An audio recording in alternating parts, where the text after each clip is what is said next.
Shabbat Shalom, everybody that's watching us online. Thank you for hanging out with us today. I'm Pastor Dave, Senior Shepherd here at LMC.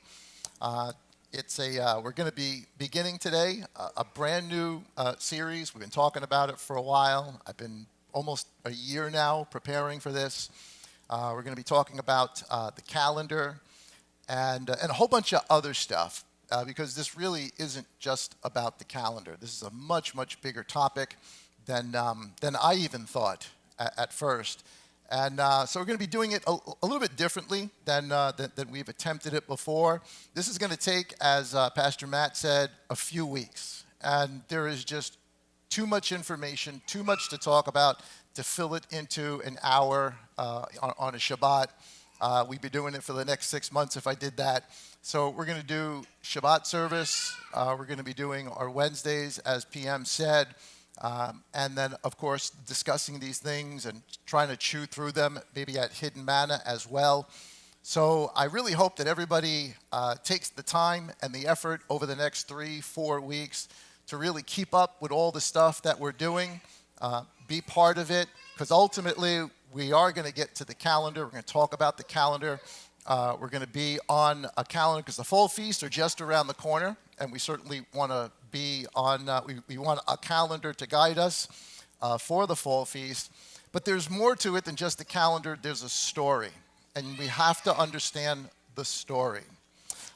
If you haven't yet, this is the book I've been talking about for a couple of weeks now. It's called The Dead Sea Scrolls. It's translated by Michael Weiss, Martin Abreg Jr., and Edward Cook. If you haven't gotten it, you can get it. Probably the best place to get it is Amazon. It's around $20, and I think you can actually get used ones for like $9 through Amazon as well. And when you get it, get your marker, get your pen, you highlight it, treat it like a Bible, and you're going to see as you go through it. Oh my goodness! As you start reading this stuff, you're going to say to yourself, "Oh, wait a minute, that's New Testament. Oh, wait a minute, that's New Testament." And our eyes are going to be opened up to a brand new story, to another piece of the puzzle. Have you noticed that your walk in Yah is all about pieces of the puzzle? There's stuff you didn't know, and then all of a sudden somebody said something, somebody showed you something, and all of a sudden all sorts of things you didn't realize before it made sense, and that piece of the puzzle helped. This is a huge piece of the puzzle that Abba has allowed us to open up our eyes to at the end of this age, as we come closer and closer to the end of the 6th day and the beginning of the 7th day. And I do not think that that is by accident. I think it is by design. So we're not going to actually get into this today. We're going to get into some of the story, but certainly on Wednesdays and in the future. We put out already some reading suggestions. The first place to start off with is what's called the Damascus document. That's right in the beginning. It's like things like page 45 or something on here. It's about 15, 20 pages long. And then I put a list of a whole bunch of other books I'm going to add to it. Some of the books are only a page and a half, so it's not like it's going to, it's not going to take you forever to read it. Read it slow. You don't have to understand everything. When you get to the parts of whatever sacrifice and how they do it, you can kind of just skim through that. But get to especially the prophecies. When you start to listen to some of these prophecies, and you realize, oh my goodness, that happened. That these people were prophets. And that's actually one of the characteristics of the people of the Qumran community. They were known as prophets. The Pharisees, the Sadducees of the first century all believed that prophecy, that the gifts of the Spirit, that healing, that anything from heaven had stopped at the book of Malachi. Very, very similar to some Christian denominations. Actually, what they did is they adopted the Pharisaic view, but not these people. They believed in prophecy. They believed in the gifts. They believed in the Spirit. Obviously, very, very similar to the way we would think about things, and they prove it. They prove it in the things that they say. These amazing prophecies. We're going to go over bit by bit, piece by piece. So if you haven't gotten your copy yet, you have time to do that, and we'll jump into that. Just one other word about our Make Disciples on September 13th. Pray about whoever it is. Maybe you're ministering to somebody, speaking to someone, another believer, or someone who hasn't quite seen the whole picture, or somebody maybe doesn't know anything. But also pray for me, because I really want to have a message on that day that speaks to them, that speaks to all of us, that brings this whole story full circle. And so I'm looking forward to that. And I'm thinking of some people that I meet at the gym every day that keep asking me about the things of Yah, so I'm just going to invite them and see what happens. So we will see. All right, I think that's all the commercials for right now. On your notes there, our opening verse for today, or verses for today, is going to come from the book of Numbers, chapter 16 and verses 1 through 4. And of course, we're reading out of the Scriptures version. It says the following. And Korah, son of Yitzhar, son of Kehath, son of Levi, took both Dathan and Abiram, the sons of Eliab, and On, son of Peleth, sons of Reuben. And they rose up before Moses with some of the children of Israel, 250 leaders of the congregation, called ones of the meeting, men of name or renown. And they assembled against Moses and against Aaron, and said to them, Enough of you, for all the congregation is set apart, all of them, and Yah is in their midst. Why then do you lift up yourselves above the assembly of Yah? And when Moses heard, he fell on his face. For a few moments this morning, as part one of our series on the temple, in parentheses there, the temple calendar, the Zadok calendar, the topic or the title for today is the rebellion of Korah. The rebellion of Korah. You guys know the prayer. If you know it at home, please pray with us. Pray it out loud with me, guys. Father, give us eyes to see, ears to hear, and a heart that is willing to obey. In the Master's name, amen. That prayer is so important to us. I mean, it always is. It certainly is one of our guiding principles. But certainly as we get into this topic, I really want everybody to put on your spiritual thinking caps. Believe the prayer that you said. Give us eyes, give us ears, because there's a lot of information, there's a lot of things I want us to see, but certainly we need eyes to see it and ears to hear it. So, the story of Korah. Before we get into the story of Korah, since obviously this is going to be about the calendar, that's eventually where we're going to get to, is the calendar. But as I started really reviewing this and going over it, like I said, almost for the last year getting into this, I realized that this is much, much bigger than just a calendar. And I'm not saying that the calendar's not important, but this story is much, much bigger than that. It really is about understanding a principle, a piece of the story that has been hidden from us for a long time. But eventually, we're going to get to, and you can see the list there. It's on your notes there, number 3 on your notes. We are going to talk about the temple calendar. Now, I know it's normally referred to as the Zadok calendar, but it's not really the Zadok calendar. It's the temple calendar. In fact, it's also referred to as the Davidic temple calendar, but it's even earlier than that. And by the end of this, I'm going to show you proof in the Torah, proof in the prophets, proof in the Gospels, that there was a different calendar being used from the Pharisees and the Sadducees. I know that's a big statement, but hopefully by the end of this you'll see it. But anyway, the temple calendar was a 364-day calendar. Every 6 years there was a reset. It was actually the temple calendar. It was connected to the priestly order, how the priest served throughout the year. The Jewish calendar today, that we know of today, really stems from the Pharisaic or the rabbinical calendar, because Judaism today is really just the extension of Phariseeism. It's the rabbis, and a lot of the doctrines that were back then are still here today, including the calendar, which is a 354-day calendar, but it has a cycle sometimes of 12 months, sometimes of 13 months to sort of correct it back to the sun. We're going to mention, of course, the Babylonian calendar, which is also a 354-day calendar. Again, just like the Jewish calendar, a cycle of 12/13 months. Sometimes it's 12, sometimes it's 13. There's a cycle about it. We don't want to talk about it now.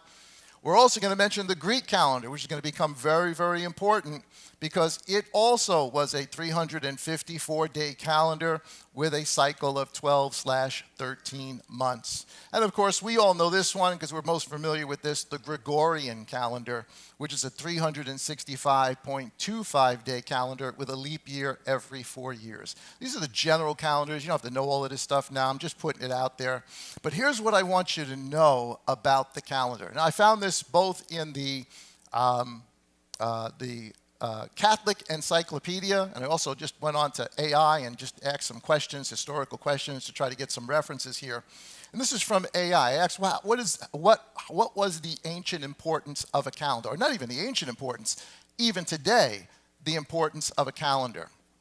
And the AI, this is just it gave me a lot more information on this, but I just thought this was just a little piece to give to you.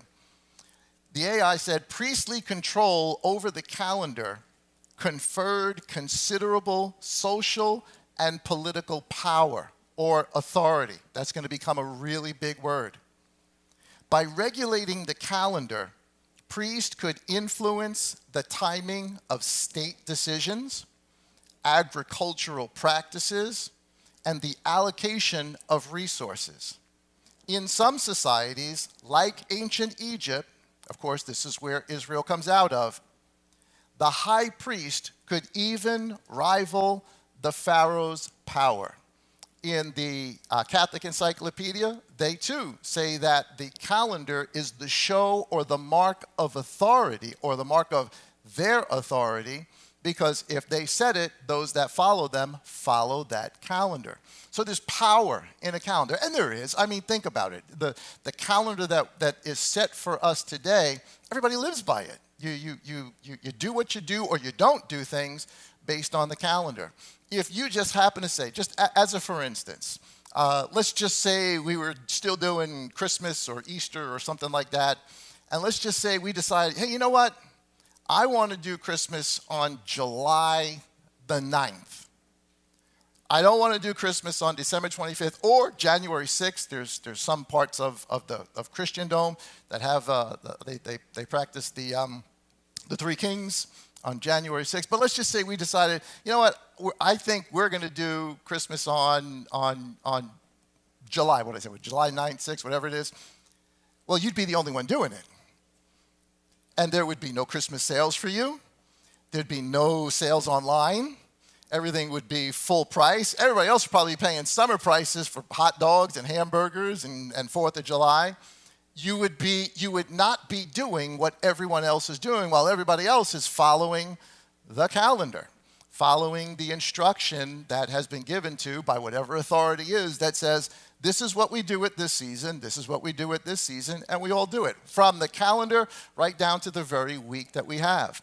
In our culture, Saturday and Sunday are normally what we say the weekend, right? You're supposed to, not every job, but a lot of jobs, a lot of places of business are closed on Saturday and Sunday. So a lot of us have both Saturday and Sunday off. And of course, we have been ingrained in our particular culture. What's Monday? The day you dread. Why? Because you got to go back to work. Or if you're a kid, you got to go back to school.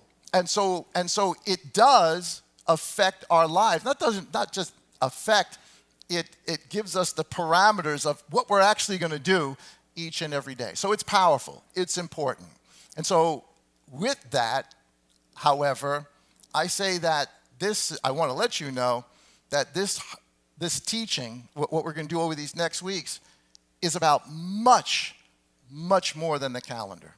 the calendar is a part of it. And there are some really important historical things we're going to bring out, some context to this entire story, because there's a big piece of history we are missing. We just didn't know. We didn't know. Have you ever, I know you have, I know for a fact you have. As soon as you started coming here, hanging out with us, as soon as you started doing Shabbat, or you went to a restaurant with your family and they all ordered pork chops and lobster, and you were like, no, I'm gonna eat chicken, or I'm gonna eat steak. And they know you used to love pork chops and lobster, et cetera, et cetera. And you said, I'm not gonna do it. And you told them why you're not gonna do it. What's one of the first things they said to you? Are you Jewish? Right? I mean, we've all gotten it. We've all gotten it. Are you Jewish? Are you practicing Judaism? I had some of my family members one year come up to me because they found out what we were doing. They weren't happy about it. I had my a brother-in-law of mine come up and say, Shana Tov to me. I'm like, what? It was obviously that's the new year. That's a way of saying Happy New Year in October, September, October. And I said, nah, I appreciate that, but that's not New Year's to me. He goes, yeah, but you're Jewish. I said, no, I'm not. I'm not Jewish. I believe in Messiah. I'm a follower of the way, but I do not follow Judaism. See, there's a difference. We would say that we are Hebrew roots, but we are not Judaism roots. Our origin does not come from the practice of Phariseeism or Sadduceeism. But we do have Hebraic roots, and we're going to find out about those Hebraic roots. So we do have a Jewishness about us. That is, everything that we have, its foundation comes from that, but it does not come from Judaism. You're going to see, I'm not splitting hairs. There is a big, big difference, and it's an important difference as we go forward. So let me ask you something. When you did first start understanding some of the things you understood, number 4 on your notes. Now, these are rhetorical questions, but if you want to shout out an answer, I'll take an answer. Why do we keep the commandments? Why do we, or why have we decided to keep the Sabbath? Or why have we decided to celebrate the feast days? Why have we decided to eat clean food? Take the list from Leviticus 11 and say, this is food, this is not food. Why did we do that? Why did any of us? Why did you do it? I can tell you why I did it.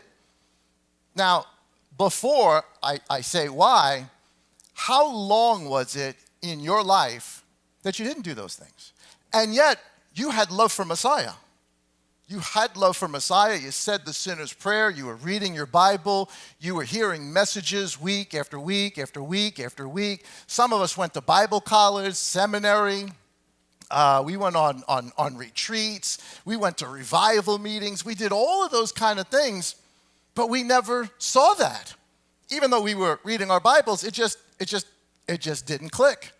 So why do we do those things? Because there came a point when we saw those things, that instruction, and the application of those instructions in the Torah, in the prophets, and in the Gospels. And when I say Gospels, I mean Matthew, Mark, Luke, and John, all the way to the book of Revelation. All of it. And there just came a point where we were like, oh, wait a minute. I didn't see this before, but it's mentioned where? It's everywhere.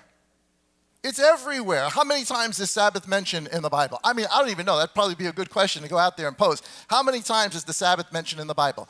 Even in the New Testament, how many times? Over and over and over and over and over and over and over. So why did we do it? Because at some point, we saw. And when we saw and we understood, we made adjustments. And we decided we wanted to be obedient to what it actually said. Simple answer, right? Why do we do what we do? Because we can find it in the text. We can find the progression of whatever instruction. It may begin in one way, but as time goes on, it develops into this, and then we see it in the New Testament, and we do it. because, well, that's what Messiah did. Similar question, the other side of the coin. Why don't we want to change the Sabbath? Why have we chosen not to make the first day of the week a Sunday, the day of our gathering? Why do we not worship God using idols or an image? Anything that you set up, doesn't matter what it is, if you set a thing up and you either worship God, Abba, using that thing as a memorial, something to look at, that's idolatry. Or you look at something and you worship whatever God it is that thing represents, that's idolatry. So why don't we do that? Why have we chosen not to do that? Why have we chosen to take off the trinkets and the necklaces and all that? Why have we chosen to do that? Why have we chosen not to continue in the pagan feast days, the pagan holidays, the things that are not part of the instruction? Why do we choose not to do that? Same answer, because there is instruction in the Torah and the prophets and the Gospels and the letters, all the way to the book of Revelation, that tells us, don't do those things. And yet we did them for how long? A long time. Years, decades even. Until the day came when you were like, oh, wait a minute, I probably really shouldn't be doing X, Y, Z. And we stopped. And we decided to become obedient. So the overall answer is here, why do we do the things we do? Because it's in the law, the Torah, it's in the prophets, and it's in the Gospels. Well, the whole idea, not just of the calendar, though the calendar, believe it or not, is in the Torah, it's in the prophets, and it's in the Gospels. But just like we didn't see Sabbath, we had the book right in front of us. It just didn't mean anything until it meant something. Hopefully, by the end of this, once you see it, you're not going to be able to unsee it. And then you're going to realize it's actually everywhere. It's mentioned over and over. We just didn't have the context to realize what they're actually talking about. And then once you do, you realize, oh my goodness, this is the topic. So that's sort of where we're headed with all of this. For me, I have to understand the story.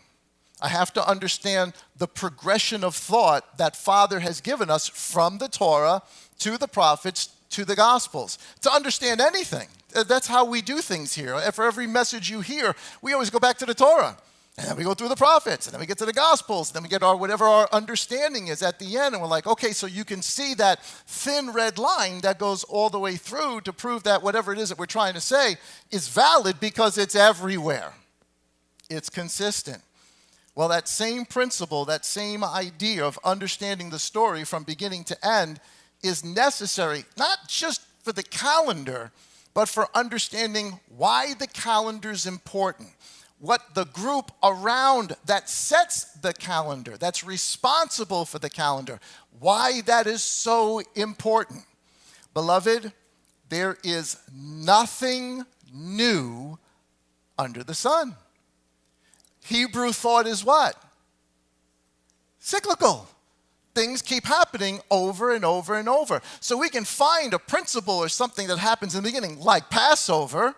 It's the real Passover, and then there's the second Passover of the second month, and then there is Messiah, who is the Passover. And there's still stuff in the future to come concerning the Passover. We know that because we can follow it all the way through the book.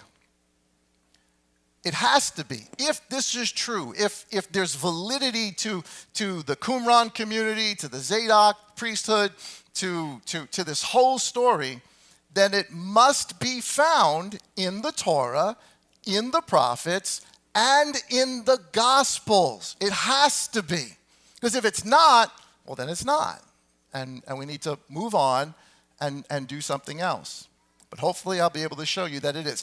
Now, we've been practicing this. I knew we were going to get to this, so we've been doing this week after week after week for a long time. So I've been prepping you guys for this for a while. Some basic principles I know that you know, but I'm just going to quickly mention them. Number 6 on your notes there, Psalm 78. We've talked about this quite a few times. I've drilled into you that Bible history is what? Bible prophecy. So if there is any validity to all of this, we ought to find this in what? Bible history. And then see it in Bible prophecy.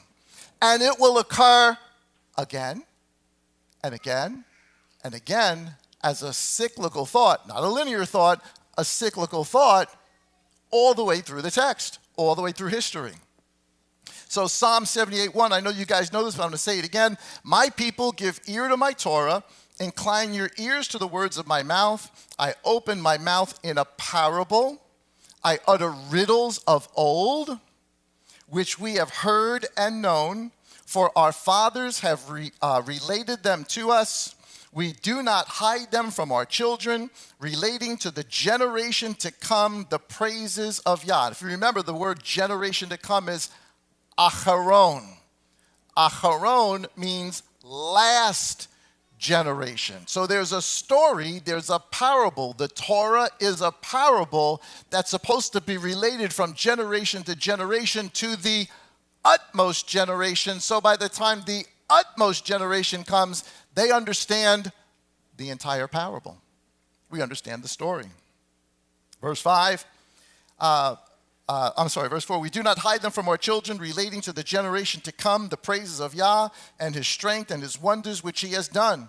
For he raised a witness in Jacob and set a Torah in Israel, which he commanded our fathers to teach them to their children, so that it might be known to a generation to come. That's the last generation, the Acharon generation, to children who would be born, to rise up and relate them to their children and place their trust in Elohim. Why? Why this parable, this story that needs to be told over and over and over and over and over again? Because Bible history is prophecy. It's a riddle. It's a mystery. In other words, it's a puzzle, and each generation is understanding a piece of the puzzle. And with every generation, you understand more of the puzzle until you get to the ultimate generation, and you should now understand the entire puzzle, or at least have the ability to understand the entire puzzle. Here's why, though. To rise up and relate them to their children and place their trust in Elohim and not forget the works of El, but watch over his commandments and do not be like our fathers, a stubborn and rebellious generation, a generation which did not prepare its heart, whose spirit was not steadfast to El. So he's looking for the ultimate generation to be a generation opposite of what he just said, that do have their heart for El, do have their eyes open, do understand the entire story, and not be stubborn. In other words, don't make the same mistakes they made. And yet we know humanity, nothing's new under the sun. And I guess in our secular world, we would say that history repeats itself. And it does. It absolutely does. Isaiah 46, verse 9, very familiar again. This is how we know who Yah is. Remember the former events of old. That is the Torah, that's a parable. For I am El, and there is no one else, no other Elohim. There is no one like me, declaring the end from the beginning. So you know the ending if you know the beginning. And from of old that which has not yet been done, saying, my counsel does stand, and all my delight I do. All right, so I know those are principles you know, but people are going to watch this that maybe haven't read these verses before. So Yah tells us the ending in the beginning, which should encourage us to read the puzzle in the beginning in order to come to whatever conclusions we're going to come to about the ending, because the story is already there, hidden in mysteries for those who have eyes to see it and ears to hear it, the Spirit of Yah to open it up. Do you know this is the same philosophy that the Zadoks, that the Qumran community had? As you read through some of those letters, you're going to see this was their philosophy. They looked at the entire Torah as a puzzle, as pieces to be put together to try to understand what the entire story is. So we're not the first to think about this. That is not a Pharisaic concept. That is not a Sadduceic concept, but it is a true concept. It is a true concept. So we're in the pursuit of truth. Now, I know I've said to you, two things can be true at the same time, and they can. There's lots of things that be true. But we're talking about ultimate truth, Yah's word. The Master says, your word is truth. He's actually quoting Psalm 119 when he says it in the Gospel of John. Your word is truth. Abba's word is truth. Can there be two truths when we're talking about Abba's word? Is there something else that can be true that is not Abba's word and still be equally true? No, truth means, the whole idea of that kind of truth is it's singular. If it's the truth, then it's singular, and anything else that is in opposition to it is not really the truth. It may be some other view, but it may not be the truth. The truth is, this is not just about the calendar. This is about the temple. This is about the priesthood. This is about authority. This, yes, is about the feast and all the things that are connected to the calendar. But this is about the error taught to us in a parable that has happened multiple times, was happening when Messiah came, and is still happening today, and is what the book of Revelation is about. So this story is much bigger than just deciding, do I follow a lunar calendar or do I follow a solar calendar? That's important, but that's a piece of the story. I want to understand the story, because we can get into all the mechanics of how you do it, you know, what the moon, crescent moon, sun, we can get into all that, but that's useless if you don't understand why. What's all of this about? I'm a simple guy. I need the story. I need to understand the context. So, with that being said, go back to the opening verse, which is number 2 on your notes there. I'm going to read it one more time. And I want to show you some things. This, of course, is the story of Korah. This begins the story. This story is about authority. This is about usurping authority. This is about political authority. This is about religious authority. This is about people taking upon themselves a role that Yah did not want them to do, and trying to usurp others who were given that role from being in that role. It says, in Korah, the son of Yitzhar, the son of Kehath, the son of Levi, the son of Dathan, and Abiram, the sons of Eliab, and On. That guy On, he's mentioned here, so it's Korah and these other two guys, Dathan and Abiram, and another guy named On. And when you read through the story, whatever's going to happen is going to happen to Korah, and it's going to happen to Dathan, and it's going to happen to Abiram, but On isn't mentioned from this point forward. Now, in some of the sages, some of the commentaries that have been written, what they wind up saying is that when this happened, when On, he was part of this rebellion against Moses, but when On went back to his home, his wife laid into him. She's like, no, you are not going to be part of this mess. This is not going to, you're going to go against Moses and Aaron. And like a good husband, what'd he do? He listened to his wife. Lesson number 1. Listen to your wife, gentlemen. Listen, and it saved him a whole lot of grief. We'll get back to that in a minute. So he's the son of Peleth, the son of Reuben, and they rose up before Moses. and some of the children. So it wasn't just, so I want you to, right off the bat, there's two groups. There's these 3 or 4 guys, going to be whittled down to 3. They're Levites. That's one group. But with them is another group. I'm gonna throw this in there, put on your spiritual thinking caps. There's 2 houses. 2 groups in rebellion. One is the Levitical group, and the other of the children of Israel are 250 leaders of the congregation. These are some of the most prominent men there are. These are people of authority and importance. They're the called ones of the meeting, men of name or men of renown. These are important guys. So they all get together, not just the Levites, but all of these people, 2 different groups, get together and they come against Moses and they come against Aaron.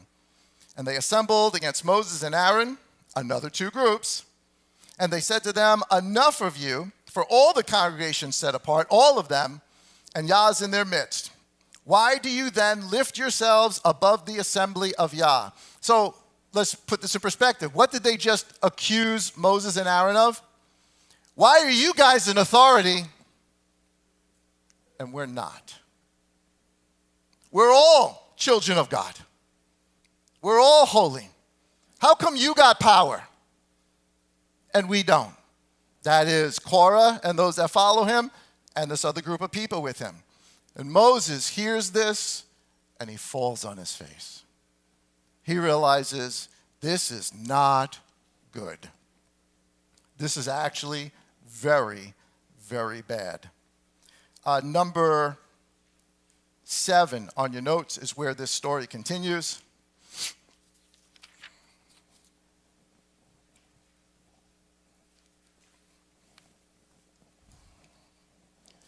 Excuse me.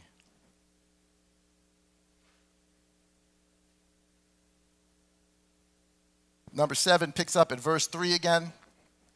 It says, and they assembled against Moses and against Aaron.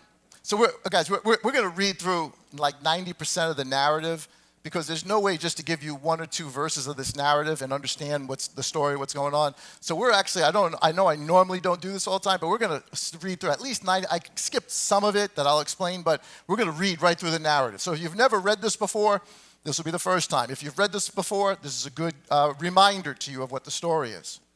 So they assembled against Moses and against Aaron, and they said to them, enough of you, for all the congregation set apart, all of them, and Yah's in their midst. Why then do you lift yourself above the assembly of Yah? Again, the yellow PDP, this is about authority. And 2 groups trying to gain that authority. And when Moses heard it, he fell on his face. Verse 5. And he spoke to Korah and to all his company. See, they're always separated as 2 separate groups. Saying, tomorrow morning, Yah shall make known who is his and who is set apart and bring him near to me. So if they're coming against Moses for authority, Moses has the political and leadership authority in the whole house of Israel. What authority does Aaron have? Temple authority.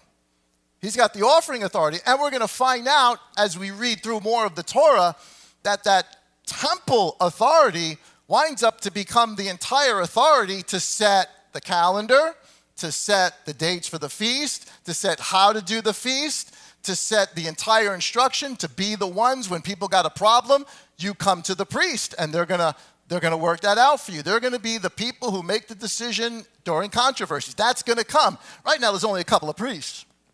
But as time goes on, there's going to be a revelation. There's going to be an expanding of the ministry. There's going to be an expanding of understanding. So just so we have a principle for this, right? So we now know today that Messiah is the son of David, right? Everybody's with that? He's the son of David, meaning he is of the lineage of the house of David, meaning he's a rightful heir to the kingship. There is no king yet. Moses is in that position. It's not really a position of king. It's a position of political authority. Moses is in that position. But eventually it's going to be the tribe of Judah. But we don't know that yet. We don't know that yet in the story. Later on in the story, there's going to be a false king who comes. It's going to be Saul. Every Bible history is prophecy. There's going to be a false Messiah who comes, a false king who's going to do some really, really bad things. And then there's going to be the true king who comes, David. All right, so you follow the history. It didn't say anything about lineage of David until he picks David, and now it's Jacob says Jacob says to Judah, the scepter will be with you. So it begins to narrow it down and let us know where the kingship's coming from, Judah. But we don't know which family. Then it gets narrowed down to the family of Jesse. All right, so it gets whittled down from a big, big thing to a little bit thinner, more narrow. Then it gets narrowed down from that to King David. Then it gets narrowed down from that, from King David, who has multiple sons, goes to Solomon. And so forth, and so forth, and so forth, and so forth, and so forth. It keeps getting whittled down until Messiah comes. Now we know the whole story was about Messiah. But we had to read through the whole story and see how the story starts like this and gets more and more pointed as we get to the end. So it is with the priests. So it is with the whole temple system. Of course, there's a tabernacle here, but this whole system is like this right now. And it's going to get whittled down and whittled down and whittled down. Just like the tribe of Judah, it's going to get whittled down to a point to help us understand what the story has always been about. It's like any other story. You got to tell the whole story, right? You don't open up a book. I guess some people do this. Most people don't. You don't open up a book and you read the back of the book. You don't read the ending. Because if you read the ending, you've got no idea how you got there. My mother used to do that. She used to read those romance novels, and she'd always open up the back of the book and read the ending to make sure she liked it. I'm like, what's that? What? Then why read the front of the book if you know how it's going to end? There's no context for it. So if you were watching Star Wars and all you watched was the episode where Darth Vader says, I am your father. Like, okay, so what? Unless you watch the episodes before and you realize, oh my goodness, that's Luke's father. Then it makes sense. And so the story needs to be told in progression, and that's how Yah speaks to us, in progression. Here a little, there a little. And that's what's going on here. So we're seeing this in its biggest stage. And when Moses heard it, he fell on his face. And he spoke to Korah and all his company, saying, tomorrow morning Yah shall make known who is his and who is set apart, and bring him near to him, and let him bring near to him the one whom he chooses. Do this. Take fire holders, little bronze, almost like little shovels that would hold coals inside of it. Take fire holders, Korah, and all your company, and put fire in them, and put incense in them before Yah tomorrow. And it shall be that the one whom Yah chooses is the set-apart one. Enough of you, sons of Levi. So Moses he's not happy. He knows this is going to go south, and it does. Verse 10, skipping some verses here. Because they just go on and they complain. You haven't taken us to the land of flowing with milk and honey. We're out here in the desert. They just go through all of the political and physical reasons why we need to be in charge and you shouldn't be in charge. Then you get to verse 10. It says, and that he had brought you near to himself, you and all your brothers. So Moses begins to tell them, listen, you guys still serve. You guys may not be priests. You may not have authority, but you guys are the ones setting up the tabernacle, breaking down the tabernacle. You guys get to touch this stuff. Y'all picked you guys for that. But that's not good enough for them. It's just not good enough for them. Verse 10 again, and that he brought you near to himself, you and all your brothers, the sons of Levi with you. Yet, here it is. If you've got a pen, you can underline it, but I put it in red there. Yet you seek the priesthood as well. Bible history is Bible prophecy. If in the beginning here, there is a problem with people who are not priests, who are seeking the priesthood, what's going to happen in the future? Same thing. Same thing's coming, except in the future it's going to get bigger. And what happens the next time it happens after that? It's going to get bigger. Until its ultimate manifestation, the book of Revelation, where it gets to its utmost. It's Acharon, the last generation. You seek the priesthood as well, the authority.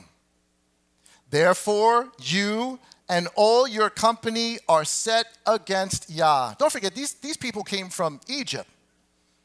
And so they understand how a priesthood works, the authority that comes with it. Therefore, you and all your company are set against Yah, and Aaron, who is the high priest and has high priestly authority. What is he that you grumble against him? And Moses sent to call Dathan and Abiram and the sons of Eliab, but they said, so he just finished telling this to Korah and these other guys now, okay, we'll settle this. This is what we're going to do tomorrow to settle this. And look at what their response is. We're not coming up. We're not coming up. Guys, think about this for a second. Whether you voted for him or not, if you get an invitation from the White House to attend a ball at the White House, are you honestly telling me you would send back an answer and say, I'm not coming? I wouldn't. I'd go. I don't care who the president is. I'd go. It's the office you want to honor, not the person. It's the office. And yet these guys say, nah. Moses sent word, no, we're not coming. This is about authority. They are saying, we do not recognize your authority. Is it a little that you have brought us up out of the land flowing with milk and honey to kill us in the wilderness? And here it is. So you see the total motivation here. So they want the priesthood, and that you would also seize total rule over us. Bible history is Bible prophecy. If there's going to come a people that are going to try to attain the priesthood that should not be there, there is also going to come a people who are going to try to attain total authority to whom the authority was never given. This is how prophecy works. This is all about authority. Verse 18, we're just going to continue in the narrative. So it's the next day. The 250 are doing what Moses said. So don't forget, the tabernacle's set up. They're doing this in front of the tabernacle. This whole thing is about the tabernacle and access to it and the authority that it gives and all those who will follow that authority. So they're supposed to come in front of the tabernacle with all of their censers. It says, and each one took his fire holder, that's the 250, and they put fire in it, and they laid incense on it, and stood at the door of the tent of appointment with Moses and Aaron. And Korah assembled all the congregation. Hold on, wait. Now it's the two groups and everybody else who follows them. Now you could say it's three groups, but it's really the two groups and then all of the other peons with them. I don't mean that in a bad way. I just mean they're the plebes. They're the people that are just being led by this thing. Because why would they be led by it? These are 250 of the most important people in our community versus Moses and Aaron. Yep, that's what they chose. That's what they chose. They took the fire hole, they put it and laid incense on it, and stood at the door of the tent of appointment with Moses and Aaron. And Korah assembled all the congregation against them. That's the whole nation. The whole nation is right here refusing the instruction that has already come. They are refusing the truth that has already been said. Yah already said it multiple times. Who did he choose? Moses and Aaron. And they knew it. They heard it. They read it. And yet they still refuse that authority. I know it sounds like, man, how could you do that? Well, we do the same thing. We're doing the same thing. He met them at the door of the tent of appointment, and the glory of Yah appeared to all the congregation. You think that would be enough to make you think, maybe this is not a good idea. For me, I guess it would. And Yah spoke to Moses and to Aaron, saying, separate yourselves from the midst of the congregation and let me consume them in a moment. What was he going to do to everybody there? Kill them all. Guys, how bad is this? How bad is it that there are people seeking the priesthood who should not be priests? And people seeking the overall authority of Israel who should not possess the overall authority of Israel. And all the people follow them who should not possess that authority. How bad is that? It is so bad that Yah wanted to wipe them out. Let that percolate for a second. He wanted to wipe them out. But Moses and Aaron, these people are so lucky. I know lucky is probably not the right word to say it, but they're lucky Moses and Aaron were there. Because Moses and Aaron fell on their faces. And they made petition for the people. And they said, "O Elohim of the spirits of all flesh, when one man sins, are you wroth with all the congregation?" And he spoke to the congregation, saying, "Please turn away from the tents of these wrong men." He's pleading with the congregation. Stop. Go. Move. Get away from. So you've got Korah, you've got Abiram and Dathan. You got them all standing there in front of their tents. This isn't the tabernacle. The tabernacle's there too. It's in the center because their tents are all around it. They're standing right there in front of it with all the people surrounding them. Everybody's going like, yeah, yeah, yeah. And they're saying, guys, get away from them. Do yourself a favor. Move away from them. They are wrong. Beware the leaven of Korah. Put on your spiritual thinking caps, guys. Beware the leaven of Korah. Please turn away from the tents of the wrong men. Do not touch whatever belongs to them. There it is again. Beware their leaven, lest you be consumed in all their sins. And they moved away from around the tents of Korah, Dathan and Abiram. And thankfully, On listened to his wife. And Dathan and Abiram came out and stood at the door of their tents and camped around the tabernacle with their wives, their sons, and their little children. So it wasn't just them. All their families were okay with this. Because don't forget, if your husband's number one guy, then what are you? Number one lady, right? If your husband's a president, then you're the first lady. And what comes with being first lady? Authority. Authority comes with it. So the whole family, everybody's there. That's attached to them. It says, and Moses said, by this you know that Yah has sent me to do all these works, and they are not from my own heart.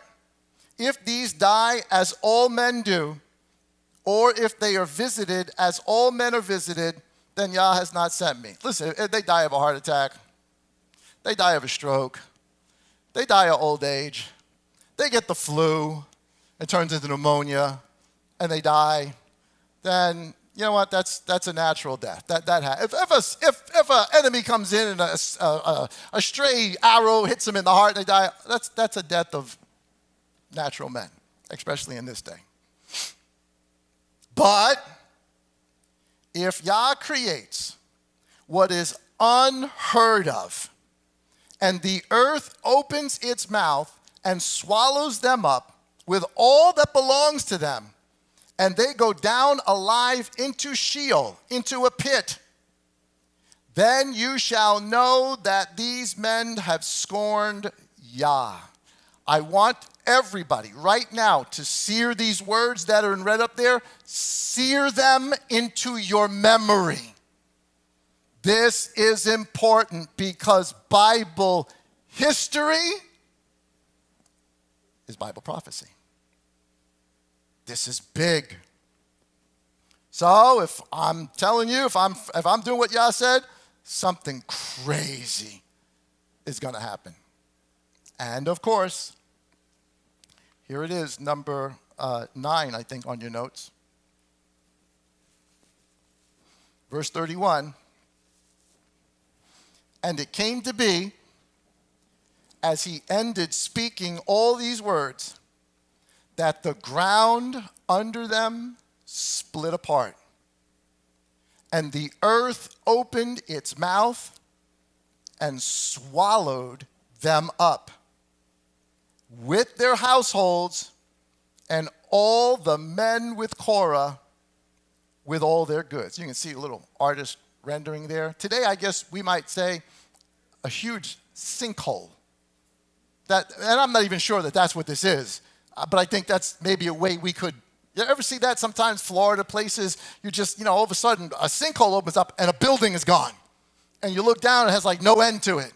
It just happens. Well, it just happened to happen right under where these people are living and standing.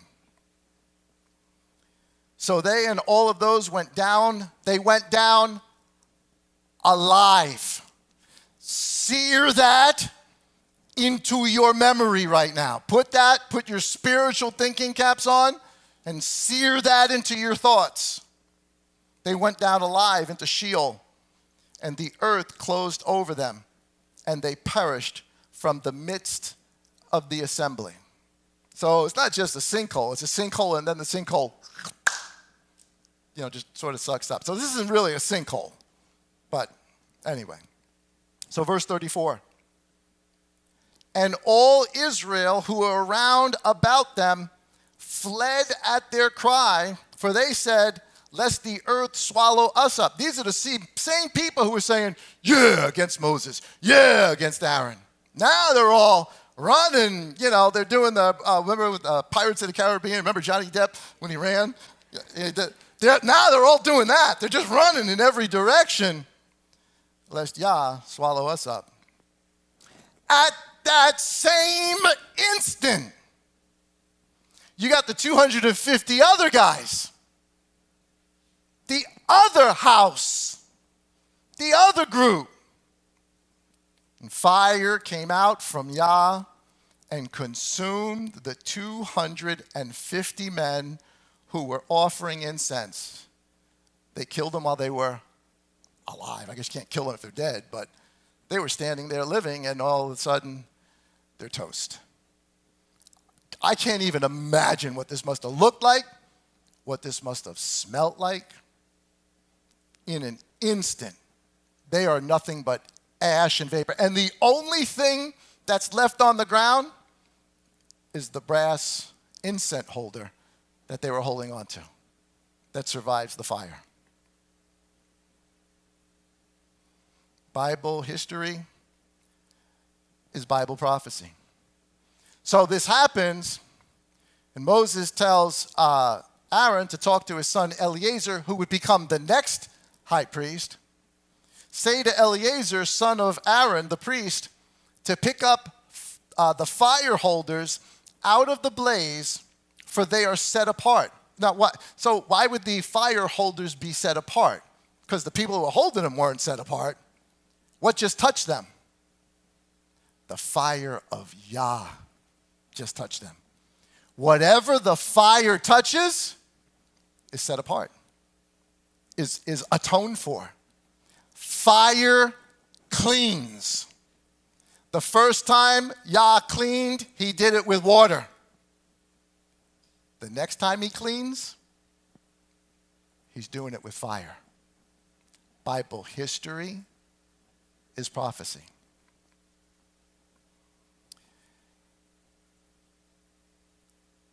Get the fire holders out of the blaze, for they are set apart, and scatter the fire some distance away.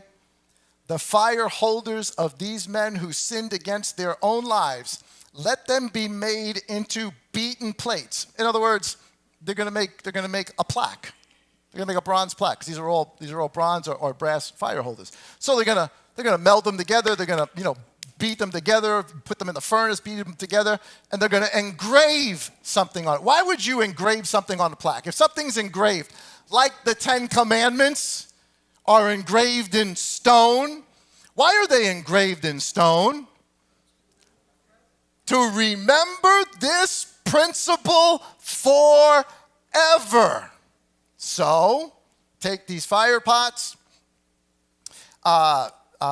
beaten plates, let me skip. The fire holders, these men who sinned against their own lives, let them be made into beaten plates as a covering for the slaughter place on the altar, because they brought them before Yah, therefore they are set apart. Not the people, the bronze plates.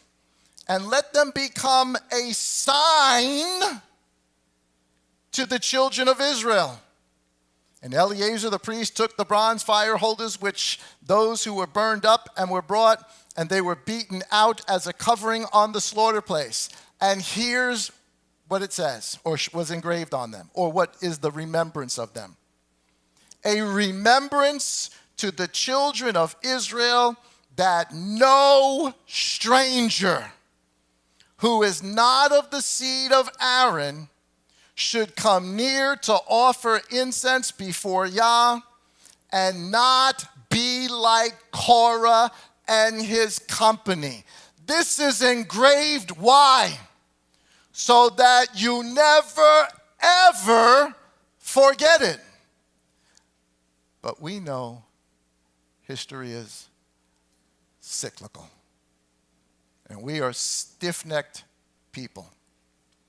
We keep making the same mistakes over and over and over again. This is to remind people not to do what Korah and the 250 and the congregation, by the way, we'll get to them in a second, not to do what they did. Try to take the position of priesthood that was not given to you. Try to take the position of authority of leader that was not given to you. And yet you want to have it anyway. As Yah had said to him through Moses. And of course, that's just a picture. I don't know if you can see it. There's all the people sitting there looking at the fire of Yah that came down and burned up everything. Beloved, we've got to find this not just in the Torah and the prophets. And we'll find it in the prophets. I'll show you that. We don't have time to do it today. But I want to zip all the way to the New Testament. I want to zip all the way to Jude. Anybody know who Jude is? He's the master's brother. Yaakov, James is in charge. Do you think Jude has any authority? You think? He's got a book that we all read. That's the words of the master and the instruction. 2,000 years later, we're still reading. Did Jude have authority given to him? Yes, absolutely. In fact, most of the disciples are related to the master. So here's the book of Jude. There's only one chapter. And I'm going to skip some things because there's just so much here. I'm running out of time already. But here's Jude, chapter 1, verse 4. He is saying, now this is in the first century. This is what was going on when Messiah was there. This is what's happening when he is there. And he's telling us this is going to happen in the future. And that it's happened in the past. For certain men have slipped in. Now I put the PDP there because it's no mystery. I'm talking about the Pharisees and the Sadducees. They slipped in. Show me one verse, one chapter in the Torah, one chapter in the prophets, one chapter in Psalms, one chapter in the Gospels, one chapter, one verse, not even chapter, show me a verse that says Pharisees are supposed to be in charge, or that Sadducees are supposed to be in charge. How many verses can we show where the Master, the voice of Mount Sinai, explicitly says, beware the leaven of the Pharisees and Sadducees? They are the blind leading the blind. And if the blind follow them, both will fall into a pit. They go out to make a convert, and when they make a convert, they make that person twice as much the son of Gehenna as them. Neither are they going into the kingdom, but neither the people that follow them. I can show you dozens of verses where it explicitly says, no one takes the place of the priest or the leadership that Yah has ordained.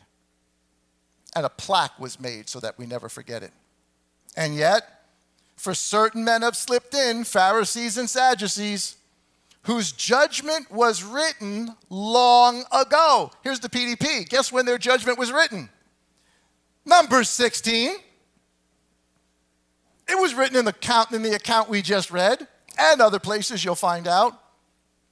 They're wicked ones, perverting the favor of our Elohim for indecency, and denying the only Master, Yah, and our Master, Yeshua Messiah. Did they deny both Father and Son, Pharisees and Sadducees? Oh, yes, they did. Yes, they did. They killed the Son. If you don't have the Son, you don't have the... You're not Abraham's children. Your father is the devil, Satan. They denied them both. So who's he talking about here? Pharisees and Sadducees. In the same way, now he gives the Sodom and Gomorrah example, the angels who fell, so I'm skipping some verses just for time's sake. You can read it yourself to get the whole context. But verse 8, it says, in the same way. What does in the same way mean? In the same way. It means in the same way. It means this is a one-to-one comparison. If you look at this, you're actually looking at this. That's what the same way means. In the same way, indeed, these dreamers defile the flesh, and they reject authority, the leadership of the priesthood.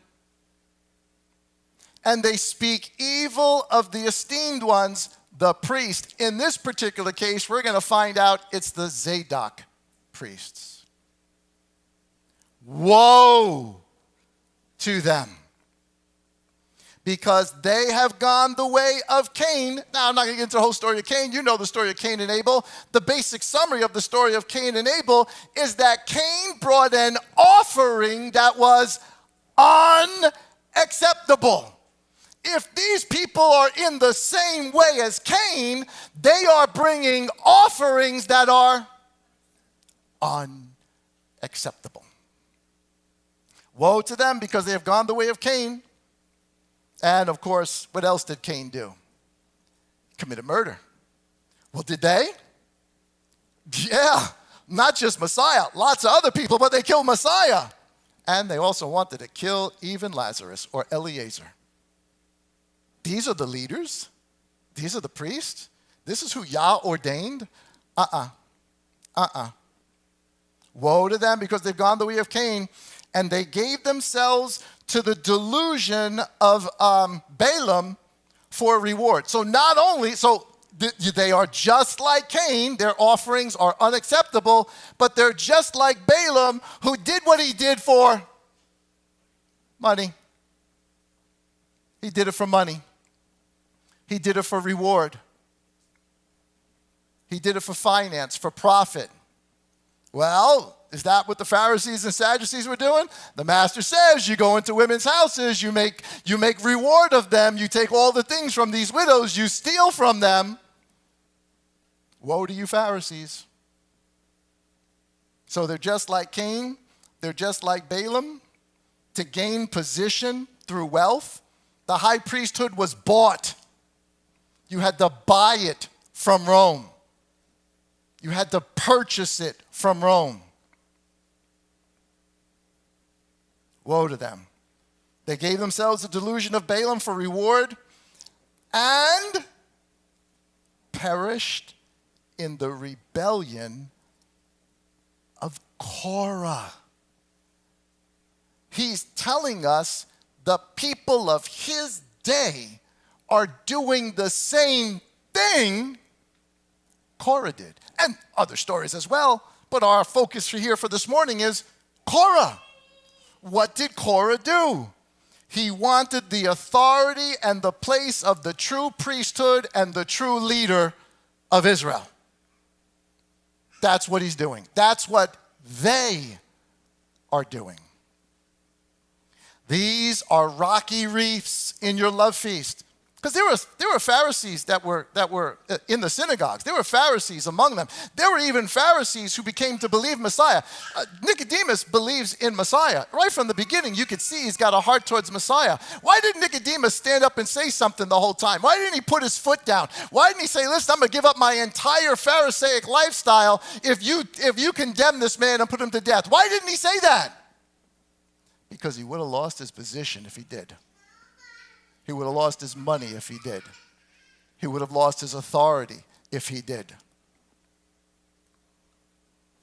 These are rocky reefs in your love feast, feasting with you, feeding themselves without fear. They are waterless clouds borne about by the winds, late autumn trees without fruit. The master told us about them already. There's a good tree and there's a bad tree. What does he do to the tree that doesn't bear fruit? What's going to happen? He's going to cut them down. Do you know that there's prophecy inside of the Dead Sea Scrolls that says in the end of the age, in the end of their age, the last 2,000 years, that Yah is going to destroy Jerusalem, cut it down 40 years after the teacher of righteousness comes. There's prophecy that says that in the Dead Sea Scrolls. Well, how many years after the death of Messiah was Jerusalem cut down? 40 years. What's the Deuteronomy 13 test?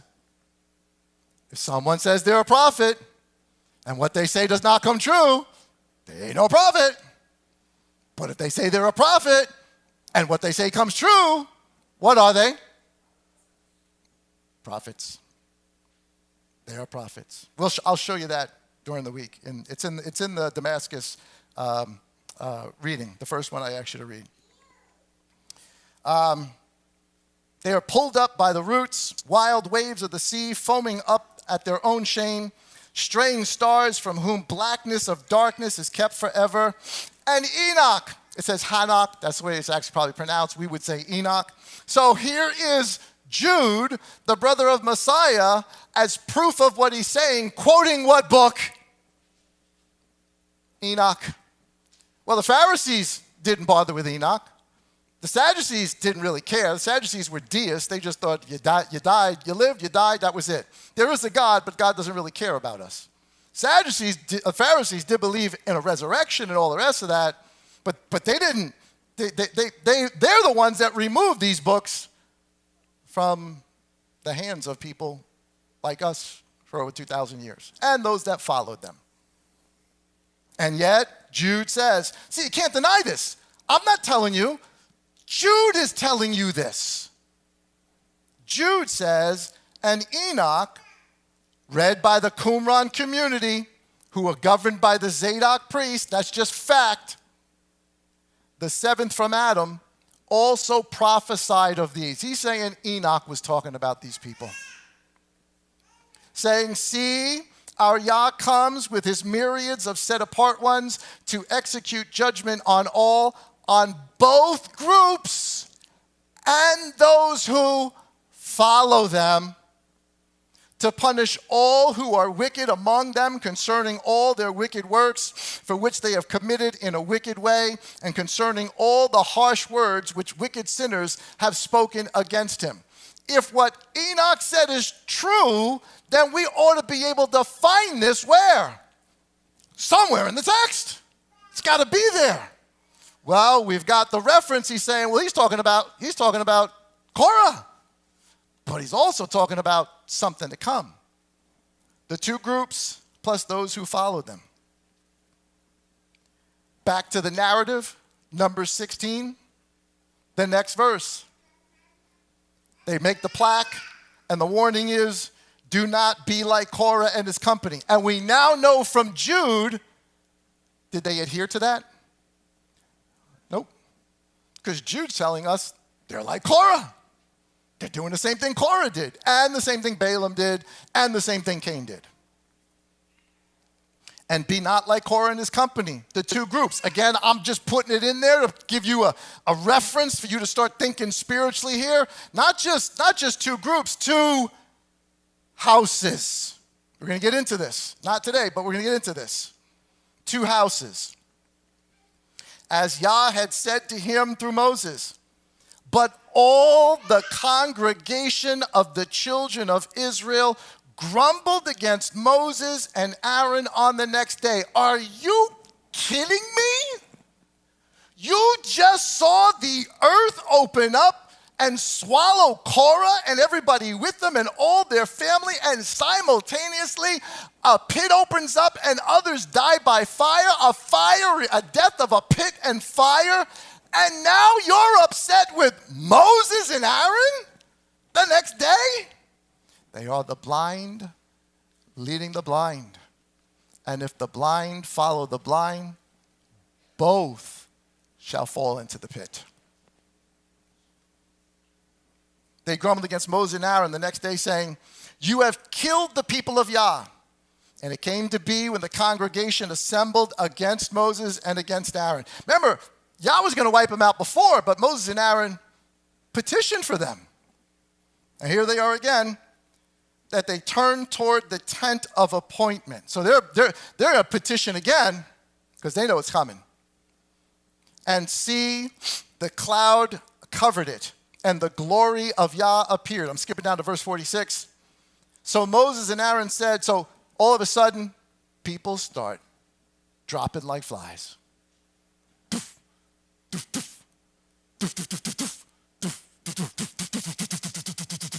They all just start going down like dominoes, dead as a doornail. Yah's had enough. And Moses and Aaron realized, how do we stop this? He comes up with a little plan here. And Aaron, take the fire holder and put fire in it from the slaughter place, the place of atonement, the place of forgiveness, and lay incense upon it, and go and hurry to the congregation and make atonement for them, for wrath has come out from Yah, the plague has begun. And Aaron took it as Moses commanded and ran into the midst of the assembly and saw that the plague had begun among the people.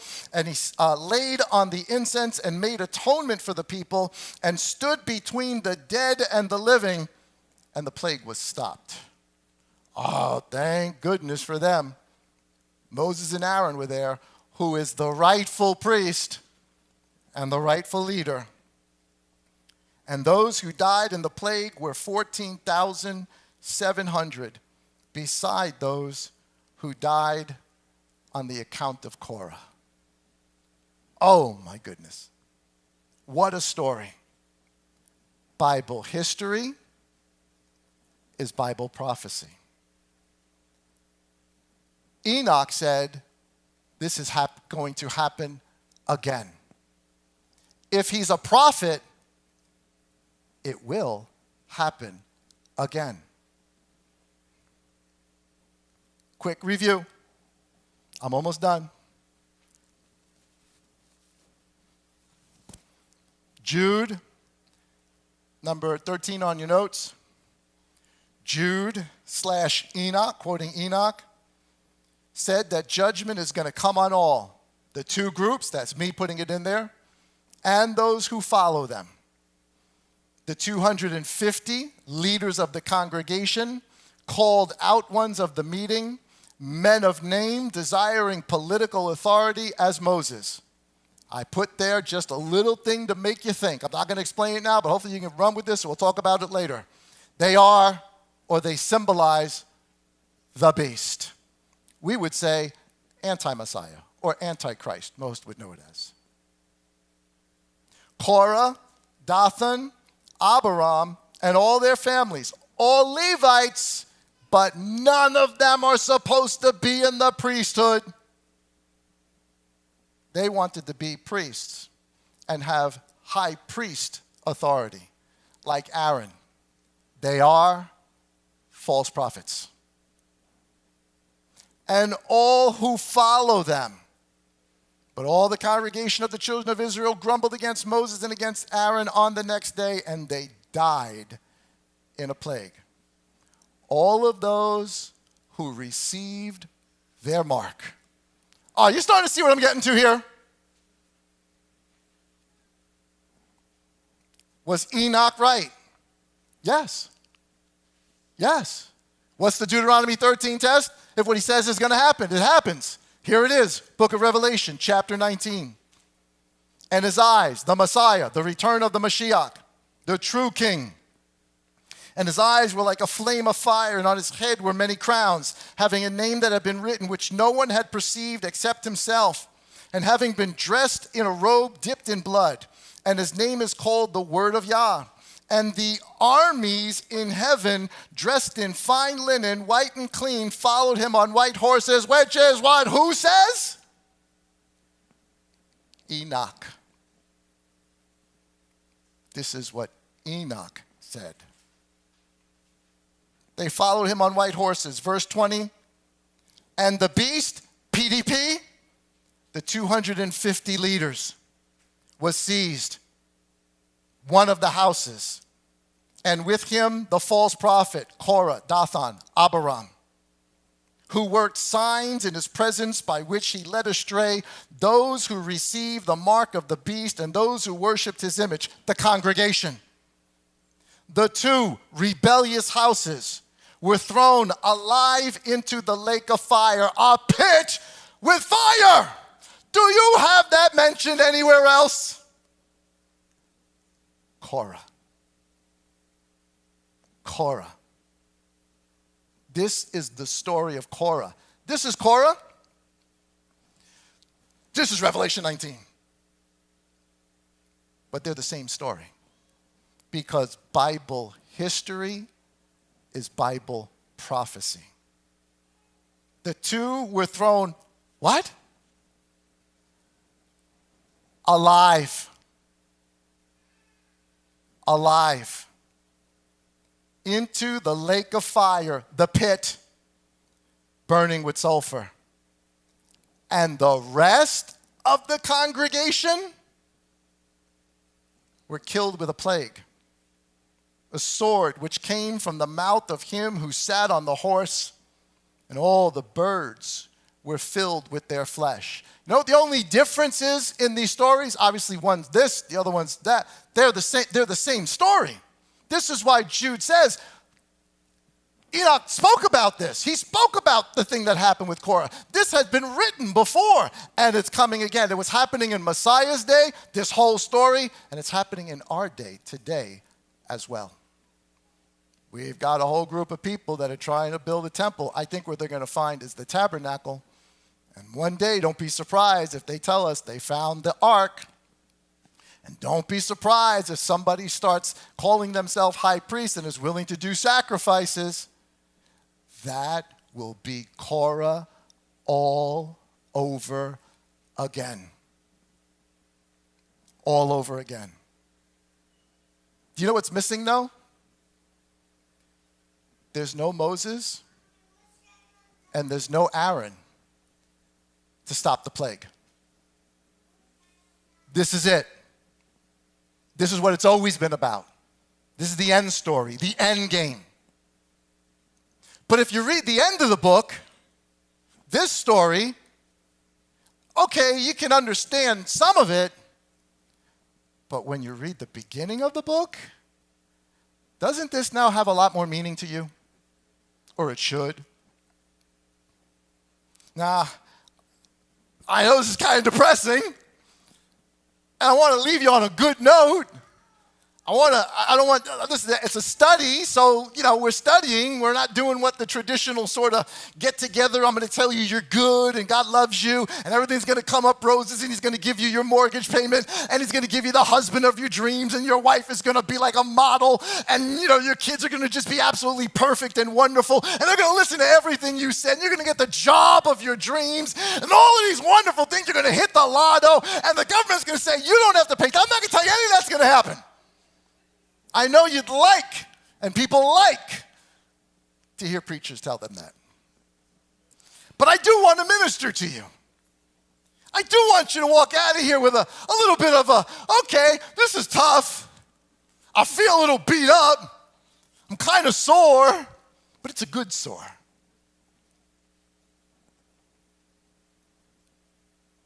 Be like On.